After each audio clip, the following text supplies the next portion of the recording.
what's up, YouTubers? It's me again, Brian, aka Gamer 55551, and I am back with a video game review. And for this one, we're going to be taking a look at Ubisoft's StarLink Battle for Atlas for the Nintendo Switch, also available on the PS4 and the Xbox One. But for this review, we're going to be looking at the Nintendo Switch version. And if you're interested in any gameplay footage, I'll have a link in the description of this video, though. StarLink Battle for Atlas didn't really gain a huge amount of buzz compared to, say, when Nintendo and Ubisoft teamed up together when they did the Mario plus Rabbids Kingdom Battle.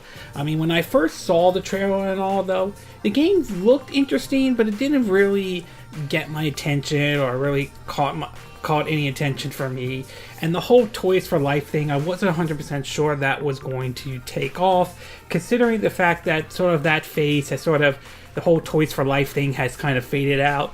Outside of, say, like the Amiibos, for example, which still continue to do very well, even though some games use Amiibos in a limited part and all that stuff. And seeing StarFox and all that characters in a game, while certainly looked nice, you kind of can't help but feel that Ubisoft put that in to try to get people's attention in the game into StarLink, because not everybody was really paying attention to it. Well, I have been playing the game for a bit, though, and while I do have some gripes with the game, I will say the game is fun, but it's far from 100% perfect, and there are certain parts that I'm not a big fan of, okay? Doesn't mean I hate the game, it's just there are certain parts I'm not hugely a big fan of what I said. So why don't we get started with the pros and cons, and we'll start off first with the pros, though. And the first one I do want to start off is with the graphics, though. Now, granted, visuals in the game are not going to look anywhere nearly as good as, say, the PS4 or the Xbox One Vertigo. That said, the developers that worked on the Switch version, I believe it starts with a Video or something. They're the ones that did LA Noire on the Switch, and of course Dark Souls Remaster on the Nintendo Switch. I will say they did a good job with the Switch version, and the visuals look nice, though. I like the whole color, I like how the game looks and everything like that. So from a visual standpoint, it looks good for a Switch game. It may not look good as the PS4 or Xbox One, but it still looks good for a Nintendo Switch game. The second one I do want to talk about is the gameplay. Now, the gameplay is sort of a kind of mixer of between space combat and exploration in the game. And the combat in the game is fun, though. I like the idea of basically you can sort of mix and match weapons, though, although you don't have to like get any weapons or anything like that. I've had like the fire and ice, like I think the fire blaster and like the ice missiles, and I haven't really really needed to purchase any other weapons, though. But again, that's going to depend on person's perspective and all. But combat is sort of like a mixture of kind of like Star Fox Zero or the Star Fox game and No Man's Sky, at least in terms of the exploration part, where you basically also, explore, you also look to craft, find materials and everything like that to sort of upgrade your ship and so forth. In a way, I will say it kind of feels like what Star Fox Zero, to a certain degree, should have been when the game came out, though. I mean, the idea of an open world Star Fox game would have been really nice. I mean, Star Fox Zero, in my opinion, would have been a great game had it not been for the Force motion controls in the game. And while there was sort of a way to work around that, it felt like Nintendo had to do something with the Wii U gamepad. But in terms of the gameplay, it's fun. It has that Ubisoft open world approach, which I'll get to the cons about that as well. And it does kind of feel a little bit like what Star Fox Zero and No Man's Sky should have been when those games came out. And last but not least, though, speaking of Star Fox, though, having the Star Fox characters in the game does kind of make the Switch version, in a way, kind of like the definitive version, because you're getting like an extra story in there and some extra missions and all. So it kind of puts the PS4 and the Xbox One to shame though, which is unfortunate because I mean they could have used like say characters like say like Ratchet and Clank for say the PS4 version, or Jack and Daxter, or Master Chief from the Halo version as well. So I mean, it makes to me, the Switch version is sort of like the definitive version, and having StarFox in it kind of makes it like that. I mean, seeing Fox McCloud and all, and actually being able to play Fox McCloud in the game without is like, it is good. I mean, it's nice to see a game where you actually are not fighting with the controls when piloting an R-Wing and all that stuff. Hello, StarFox Zero, to be exact. So having StarFox in the game does make the Switch version kind of the definitive version, and you can see why, sales-wise, between all three versions, why the Switch version has sold the most units, to be exact. Okay, we're going to take a quick break, and when we get back, we're going to get to part 2, and that is the cons. So we'll take a little break, and we will be right back.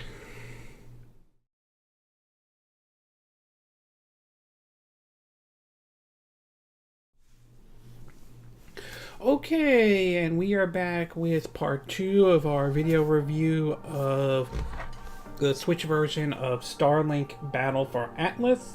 Now that I gave you the pros, why don't we get started with the cons? And as far as the cons go, we'll start off with the first one. The first one has to do with the open world approach. Now, I don't have a problem with the game being an open world approach or anything like that, nor do I have a huge problem with Ubisoft's approach to open world games.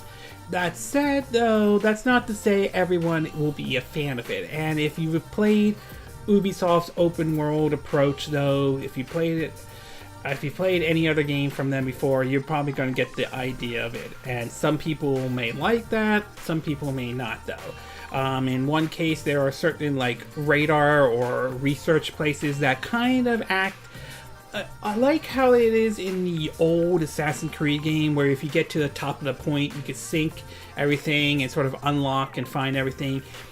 It kind of acts like that to a certain degree. So there is a little bit of that open world approach that Ubisoft is known for, though. Again, I don't have a huge problem with it. It's not a big deal for me, but I can understand it may not be for everybody, especially if they're not a big fan of Ubisoft's open world approach. Some like to say that they do nothing but put fillers in there and all that stuff. So that's going to come down to your preference and your taste, though. The second thing I do want to talk about is the story. And while the story isn't exactly terrible or anything like that, I did get to a point where you get to learn some of the characters and all that stuff. I didn't think the story was anything special. I mean, there are some good moments and there are some cheesy moments in the game, but I didn't really think the story was anything huge or anything like that, though. It's not terrible, but it wasn't anything spectacular or anything like that. I'm not surprised or anything, and it's not bad. It's not dumbed down to like adults would like think it's adults will like roll their eyes or anything like that, or I feel like this is just for kids and all that stuff. It's not terrible. It's just, to me, nothing special. And last but not least, I do have to talk about the big one, and that has to be the Toys for Life part, though. And while I will say I do like the R-Wing and all that stuff, and if you're using the Switch version, you have to use these to swap out your Toys for Life, though, I kind of feel like the Toys for Life part does seem a bit pointless, though, because one, if you could pretty much buy the parts through, you can download some of the parts through, the Nintendo eShop and like as basically DLCs and all that stuff, or you could basically buy like these parts right here and attach them to your ship and all that stuff, or ship parts and you sort of swap it out and all. But the part that kind of gives the impression of it being what Ubisoft did is a little bit scummy is the fact that if you buy the digital version of StarLink, you don't really need these parts or anything like that. You could just simply you basically get everything and all that stuff. So it does come off as a little bit scummy, or a bit, in a way, kind of like an anti-consumer. They're basically saying that if you buy the physical version, you have to either get the parts like this and all that stuff, or you have to basically or you could buy them through the Nintendo eShop, or if you buy the digital version, you pretty much get all the ships and parts and like all that stuff. So to me, it's not that I hate the R-Wing or anything like that. I like the R-Wing and all that stuff, and of course, if I can get them out, yep, of course, Box of Cloud and all that stuff. So it looks interesting and all that stuff, but again, I feel like it's pointless and all that. I feel like the Toys for Life part is just pointless. So far, based on my time with the game, I didn't feel like I needed to rush out and buy any other Toys for Life and all that stuff. And I can see why the game may have not sold as much as Ubisoft had hoped for, mostly because, you know, like I said, the whole Toys for Life thing it's pretty much faded out. Overall, StarLink Battle for Atlantis is certainly not a bad game. I do like the combat. I do think it's enjoyable, and I will say it does almost kind of feels like what StarFox Zero and No Man's Sky would be. I don't have a problem with their open world approach within the game, though. I know some people do and all that stuff, but I don't. And visually, it looks nice. So to me, it is a fun game, though. But I can't help but feel to some degree on certain things, such as one, having StarFox in the game not only makes it come off as the definitive version, but it kind of makes it feel like they knew this game was going to flop or not selling in well, and putting in StarFox might be able to get people to buy at least buy the Switch version, considering that when the game launched in the UK, supposedly out of all three versions, 82% of it was purchased. The Switch version was purchased the most. Two, I'm just not really sure what they were thinking of with the whole Toys for Life and all that stuff. I just don't think how many people are going to pick it up and all that stuff, even though I think the R-Wing looks pretty cool and all that. I mean, it's a shame because it's not a bad game, and I do have to give props to Ubisoft for coming up with a new IP and so forth, so I certainly will give them credit for that, though. But the whole Toys for Life and the whole fact that if you buy the digital version, you basically get all the ships and parts, I think it's the part that kind of turns it off. And it's really unfortunate, though, especially as we've seen how, in terms of the sales-wise, it didn't take off great in the UK, in the US when the NPD charts came out. The game, I think, ranked 5th or something on the best-selling Nintendo Switch in the Nintendo Switch category. So it's really unfortunate that the game isn't selling as well. I don't hate the game. I enjoy it. I think it's fun. But combine that with the Toys for Life and the fact that you can, if you buy the digital version, deluxe digital version to be exact, you get all the shift parts and all that.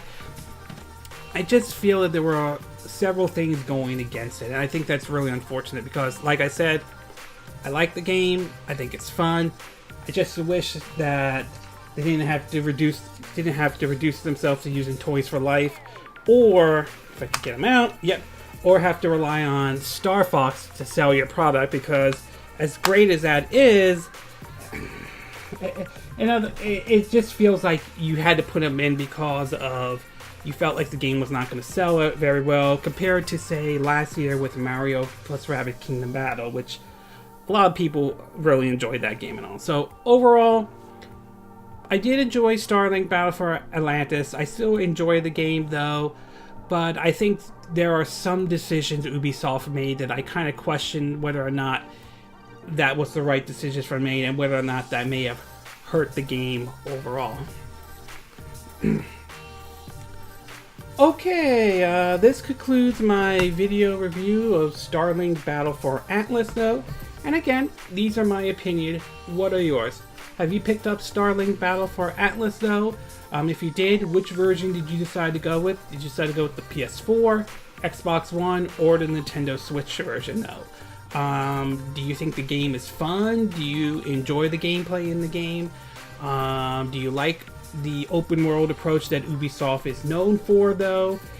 If you picked up the Switch version, did you like the StarFox missions in the games, or did you feel like that StarFox was just added in there just to get people to actually buy the Switch version only, or because you felt like they didn't really have faith in the game and all. Do you think the Toys for Life, these are a good thing for the game, or do you think they are a bad thing for the game in general? Do you agree with what I said? Do you disagree? Do you have a difference of opinion? As always, sound off on the comment section below. Let me know what you think, and I hope you hit that like button. I would appreciate it. And I hope you do subscribe to my YouTube channel. If you do, make sure you hit the bell icon for notifications of any new videos I do. Also, feel free to share this video if you want to, and feel free to donate to my channel if you like. You could do it through PayPal me or Patreon. Links will be in the description of this video. And I will see you again next time when I do another video. Hopefully that will be soon. Until then, from Southern California, wish you all a good evening then. Bye!